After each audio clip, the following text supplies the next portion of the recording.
In today's video, I'm going to teach you how to convert color image to grayscale in Figma. Whether you are building wireframes, toning down a hero image, or standardizing placeholders, converting a color photo to grayscale in Figma is quick, precise, and easy to reverse. Let's start with the built-in method. First, select your image layer on the canvas. In the right-hand sidebar, open the Fill panel. You'll see a small thumbnail of your image there. Click that image preview to open the image settings. In this window, look for the Adjustments section. This is where Figma provides simple color controls. To remove all color, find Saturation and drag the slider all the way to the left, down to -100. As you drag, you'll see your image gradually lose color. At -100, it's fully grayscale.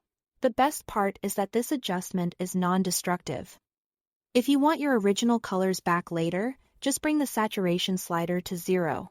If you are comparing options, consider duplicating the image beforehand so you can keep a color and a grayscale version side by side.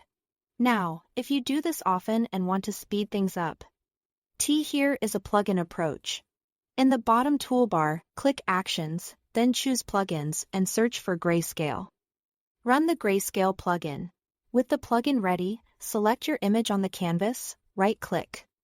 Hover over Plugins and choose Grayscale to apply the effect instantly.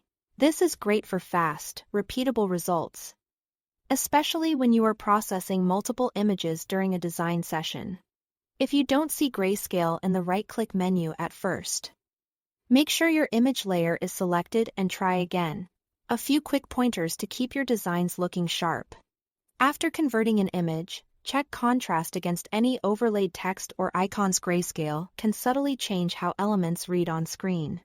If the image feels a bit flat, you can still nudge exposure or contrast in the same adjustment section without bringing color back. And when you need a consistent look across a whole layout, you can select multiple images and adjust saturation for all of them together, ensuring uniform results across your frames.